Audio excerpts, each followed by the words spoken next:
Hello friends, this is Rajiv Kumar Jha and today we are uploading our weekly analysis video. In this video, first we are discussing what is the current status of US market, and after that we will try to focus on Indian indices and some particular stock. So without any delay we start our video. सबसे पहले आपको मेरी screen पे ये US के 3 indices आपके chart आपको दिख रहे होंगे। एक आपका S&P 500 का चार्ट है, दूसरा नैस्डैक का चार्ट है और तीसरा डॉ जोन्स का चार्ट है। S&P 500 के अंदर में 500 स्टॉक्स आते हैं जो यूएस के आपका सबसे बड़ा इंडेक्स के तौर पर आप इसको समझ सकते हैं, जिसमें 500 स्टॉक हैं जो उसके रियल पिक्चर को बताएगा कि मार्केट में वहां पे रियली में क्या हो रहा है।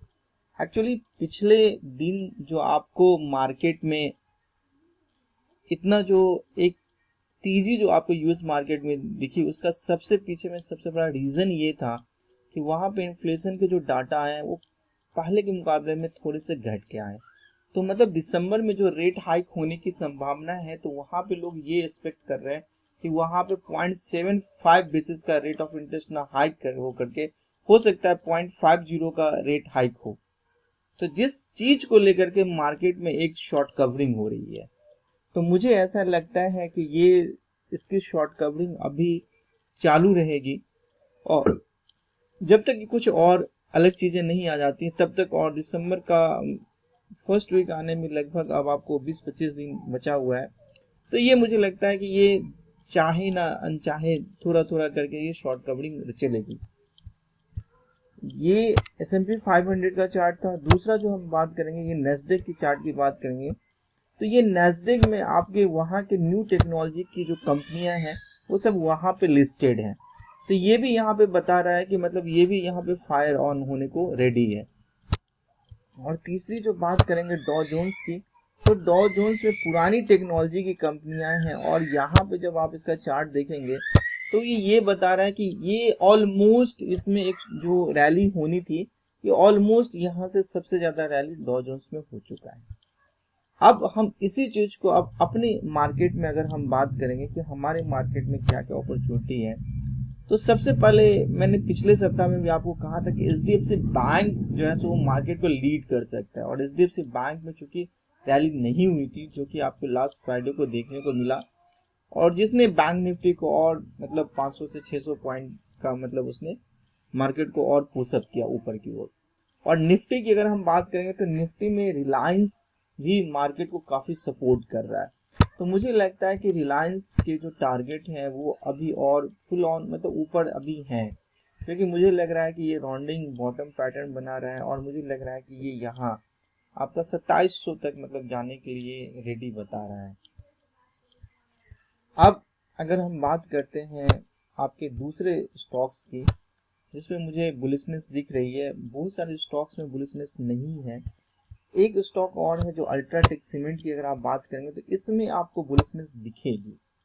इसलिए क्योंकि ये भी अगर आप देखेंगे तो ये आपका कप एंड हैंडल पैटर्न का फॉर्मेशन कर रहा है, और अगर आप देखोगे तो ये हायर हाई फॉर्मेशन बना करके मार्केट एक ट्रेंड लाइन पे आता है, करेक्शन फ्लैग का फॉर्मेशन, और फिर फ्लैग के फॉर्मेशन के बाद में जो है वो मार्केट में आपका यहाँ पे फिर फ्लैग बन रहा है। अगर इसका ब्रेकआउट होता है तो फिर मार्केट अपने प्रीवियस हाई और उससे ऊपर हाई को जाने को रेडी। और इससे पिछले सप्ताह में मैंने अल्ट्राटेक सीमेंट का जिक्र किया था, और मेरा जो इसका टारगेट था वो 7020 के अराउंड का टारगेट था और वो ऑलमोस्ट अचीव हुआ था। अभी भी मुझे लगता है कि मार्केट अब जो मतलब मार्केट में जो थोड़ी सी और जो रैली बची हुई है तो वो इसमें ये मार्केट में लीड करेगा। कुछ स्टॉक्स पे मैं और आपको जिक्र करूंगा, जिसमें से एचडीएफसी बैंक भी मुझे लग रहा है कि अभी भी इसमें रैली बची हुई है, क्योंकि नॉर्मली ऐसा देखा जाता है कि 2 दिन की रैली होती है और ये अभी भी प्रीवियस हाई को ब्रीच नहीं किया है। तो मुझे लगता है कि ये अपने प्रीवियस हाई तक एक बार मतलब मार्केट में जाने की कोशिश करेगा। और अगर हम इसमें मुझे एंट्री करने का मौका मिलेगा तो मुझे लगता है कि स्टॉप लॉस जो हम लगाएंगे वो कल का जो है सो 1600 का स्टॉप लॉस लगा करके आप इसको कैरी फॉरवर्ड कर सकते हैं, क्योंकि मुझे लगता है कि कल भी इसमें बची खुची जो रैली होती है वो कंटिन्यू होनी चाहिए। दूसरा मेरा जो एक स्टॉक है वो मैं अब शॉर्ट की तरफ मैं आना चाहूँगा, क्योंकि मुझे अब बहुत सारे स्टॉक्स में मुझे रिवर्सल के साइन दिख रहे हैं, जिसमें से कुछ आपके जो फर्टिलाइजर सेक्टर हैं वो भी आपको मार्केट में आपको नीचे की ओर जाने के लिए तैयार खड़े हैं। जिसमें से पहला जो आपको दिखेगा ये चंबल फर्टिलाइजर दिखेगा। ये इसकी अगर आप बात करोगे तो ये आपका लोअर लो फॉर्मेशन में कर रहा है और मुझे लग रहा है कि ये आपका 260 और उससे नीचे जाने को ये आराम से रेडी है। और दूसरा इसी के सेगमेंट का एक शेयर और है, वो है कोरोमंडल, और इसमें आप देखोगे तो ये रॉर्निंग टॉप फॉर्मेशन का पैटर्न बना रहा है और मुझे लग रहा है कि कल के मार्केट में ये आपको 880 के अराउंड 890 के अराउंड के लिए ये रेडी है। और मुझे लगता है कि कोई भी आदमी इसको शॉर्ट करेगा तो 900 प्रीवियस डे का हाई है इसका, मतलब प्रीवियस डे की ओपनिंग जो है वो 938 रुपये है, तो 938 रुपये का स्टॉप लॉस लगा करके आप इसको शॉर्ट कर सकते हैं। और इसका टारगेट जो होगा वो 800 और 880 के राउंड के लिए आप इसको देख सकते हैं। अब मैं निफ्टी और बैंक निफ्टी को मैं थोड़ा डिस्कस करूंगा, उसके बाद में कुछ और स्टॉक्स की, बैंकिंग स्टॉक्स की बात करूंगा कि क्यों मुझे रिवर्सल के साइन लग रहे हैं वो सारे स्टॉक्स जो बता रहे हैं। अब सबसे पहले मैं निफ्टी और निफ्टी बैंक पे मैं बात करूँ। निफ्टी में अभी मुझे लग रहा है कि थोड़ा सा स्ट्रेंथ और है, क्योंकि कुछ स्टॉक्स जो हैं वो मार्केट को बचा करके रखेंगे। लेकिन मुझे ऐसा लगता है कि जब भी आपको थोड़ा सा अगर आपको शॉर्ट करने का मौका लगे तो आप शॉर्ट जरूर करेंगे। इंट्राडे के लिए आप कर सकते हैं, क्योंकि जब तक मार्केट जो है आपका यहाँ पे एक गैप बना हुआ है और मुझे लगता है ये मार्केट गैप फिल करेगा, आज नहीं करे कल करे, 2-3 दिन 4 दिन के बाद में करे, कुछ भी बैड न्यूज आएगा तो ये गैप फिल करेगा। तो मतलब मार्केट अगर 18,265 के अगर नीचे जाए तो आप शॉर्ट कर सकते हैं। और अगर मार्केट प्रीवियस जो कल का जो आपका हाई था उस हाई से आपको ये बता रहा है कि मार्केट में ये जो आपकी कवरिंग हुई थी वो 8,308 की हुई थी। तो लॉन्ग जब किसी को करना है तो 18,300 का स्टॉप लॉस लगा के लॉन्ग कर सकता है। और मुझे लगता है कि 18,300 के नीचे जाए तो शॉर्ट करें, क्योंकि मुझे ये जो गैप है वो गैप मुझे फिल लग रहा है कि ये फिल करेगा। न्यूज का लेकिन वेट करें, या मार्केट में जब मेजर स्टॉक रिवर्सल करने लगे तो आप कर सकते हैं। और मेजर स्टॉक रिवर्सल के साइन हैं वो मैं आपको सबसे पहले मैं बैंकिंग स्टॉक्स की बात करूँ, ऑटो सबसे पहले रिवर्सल के साइन दे रहा है, बट क्योंकि नैस्डैक चलेगा तो सबसे बड़ा है कि आईटी मार्केट को बचाने की कोशिश करेगा। तो निफ्टी में ट्रैप होने की संभावना ज़्यादा है, क्योंकि अगर आप इन्फोसिस की बात करें, मैं सभी के चार्ट में देख रहा था, सब में मुझे कुछ न कुछ पैटर्न दिख रहे थे।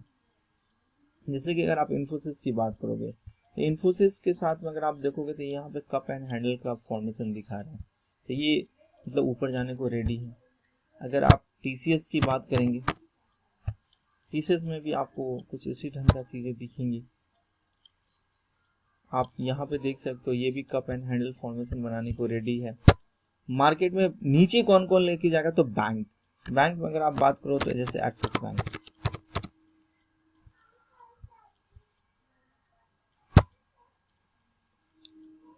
जैसे एक्सिस बैंक की अगर आप बात करेंगे तो एक्सिस बैंक की अगर आप बात करोगे तो एक्सिस बैंक जो है ना एक ट्रेंड लाइन को सपोर्ट लेकर के ये यहाँ पे बम्प एंड रिवर्सल पैटर्न था जो मार्केट में नीचे आया है। तो मार्केट में यहाँ पे ये गैप बना हुआ, तो मे भी हो सकता है कि जब मार्केट में कुछ बैंक नीचे जाते हैं तो कुछ बैंक ऊपर की ओर जाते हैं। तो मार्केट में जब तक ये 867 के ऊपर नहीं सस्टेन करेगा हम इसमें लॉन्ग नहीं कर सकते हैं। हो सकता है कि ये मतलब कुछ बैंक चलने लगे तो जिसकी वजह से ये अपना गैप को फिल करे, वो एक अलग बात है। बट अगर कुछ और बैंक की बात करते हैं, जैसे आप कोटक बैंक की बात करते हैं, जैसे कल मार्केट में बैंक ने सस्टेन किया था, एचडीएफसी बैंक मार्केट को सपोर्ट कर रहा था, बट और जो बैंक थे वो मार्केट को नीचे लेके जा रहे थे। इसमें से आप देख सकते हो ये आपका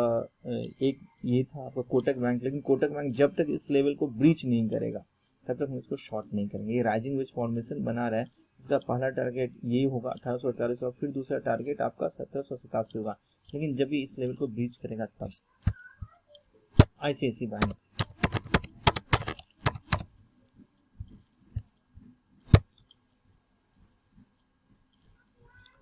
आईसीआईसी बैंक की भी बात करेंगे तो ये भी यहाँ पे एक हेड एंड शोल्डर पैटर्न का फॉर्मेशन कर रहा है और ये एक चैनल में चल रहा है। तो जब तक मार्केट इस लेवल के नीचे नहीं जाए तब तक आप शॉर्ट नहीं करें, और शॉर्ट करें तो आपका स्टॉप लॉस जो होगा वो 914 का होगा। और दूसरा जो है ये है मेरा इंडस बैंक।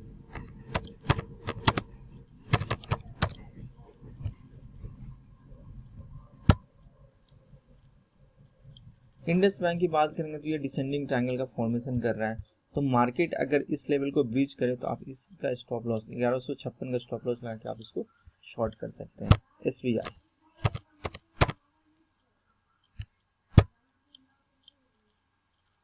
अगर आप एसबीआई की बात करते तो ये यहाँ पे कल बियरिश इनगल्फिंग पैटर्न बनाए हुआ था,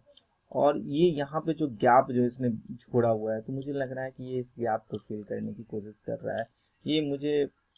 आपको मैं थर्सडे को ही मुझे ये लग रहा था कि ये अब ये गैप को यहाँ पे है ये फिल करेगा, तो कल ये खुला था ऊपर और ये ऊपर खुल के नीचे सस्टेन करने रहा है, तो मुझे लग रहा है कि ये इस गैप को फिल करेगा। और स्टॉप लॉस जो हमारा होगा वो 606 का स्टॉप लॉस लगा के हम इसको शॉर्ट करेंगे, और मुझे लग रहा है कि ये आराम से आपका 580 या 590 तक के लिए आराम से ही खड़ा है। दूसरा जो मार्केट को बचा रहा है, अगर हम उसकी बात करें या आगे कौन है जो मार्केट को बचाने की कोशिश करेगा, तो उसमें मुझे लग रहा है कि मेटल सेक्टर हो सकते हैं मार्केट को बचाने की कोशिश करें। उसमें से हिंडाल्को जो है वो Hindalco, Vedanta, JSW steel and power, ये तीनों जो है ना मार्केट को बचाने की कोशिश कर सकते हैं, क्योंकि यहाँ पे एक inverted head and shoulder pattern बनाए हुए था हिंडाल्को, और यहाँ पे अभी मार्केट में एक रिकवरी आई है, तो मुझे लग रहा है कि ये फिर से अपने उस हाई को क्रॉस करने की कोशिश करेगा। अब मुझे ऐसा लगता है कि हम लोगों को कुछ स्टॉक शॉर्ट के लिए चुनना चाहिए और कुछ स्टॉक लॉन्ग के लिए रखना चाहिए। तो लॉन्ग पे अगर हम नज़र रखने की बात करेंगे तो हमारा आईटी स्टॉक्स पे हम लॉन्ग की नज़र रखेंगे, एचडीएफसी बैंक पे नज़र रखेंगे, और हम नज़र रखेंगे आपके रिलायंस पे। और अगर हम शॉर्ट करने की बात करेंगे तो एक तो फर्टिलाइजर सेक्टर में हम शॉर्ट करने की बात करेंगे, एसबीआई की बात करेंगे, कोटक की बात करेंगे और आईसीआईसीआई बैंक की बात करेंगे, और ये मार्केट को रिवर्स कर रहा है। अगर हम निफ्टी बैंक की बात करें तो मुझे लग रहा है कि निफ्टी बैंक में जो कल जो गैप जो आपका बना था, ये मार्केट में ये गैप फिल होगा, और ये कल जो है ये डोजी बना था। और अगर आप आधा घंटा के चार्ट पे अगर आप आओगे तो आधा घंटा के चार्ट पे देखो कि मार्केट एक बार ऊपर खुल के नीचे आता है, ऊपर खुल के फिर ये हायर हाई में मतलब बंद हुआ है। तो मुझे लग रहा है कि मार्केट को अगर यहाँ पे अगर मार्केट को ऊपर जाना है तो यहाँ से यहाँ हम एक ट्रेंड लाइन खींचते हैं, ये क्या है, फ्लैग बन रहा है। तो मार्केट अगर ऊपर 42,250 के ऊपर अगर मार्केट सस्टेन करेगा तब हम फिर फर्दर ऊपर की बात करेंगे। लेकिन अभी जो बैंक, जो पीएसयू बैंक और प्राइवेट बैंक दोनों हल्का हल्का रिवर्सल के साइन जो दे रहे हैं, तो मुझे नहीं लगता है कि शायद ये कल ऊपर की ओर जाएगा। हो सकता है पॉजिटिव खुले, वो मुझे लग रहा है कि हो सकता है कि ये जो गैप जो बना हुआ है ये गैप फिल करने के लिए आए, क्योंकि एचडीएफसी बैंक और एचडीएफसी फाइनेंस मार्केट में पॉजिटिव है, बट बैंक निफ्टी को आगे पुश करने के लिए अदर प्राइवेट बैंक सब अगर मार्केट में अगर उस ढंग से नहीं रैली करेंगे तो फिर ये जो गैप है वो फिल होगा। आज के लिए इतना ही, दैट्स ऑल, थैंक यू।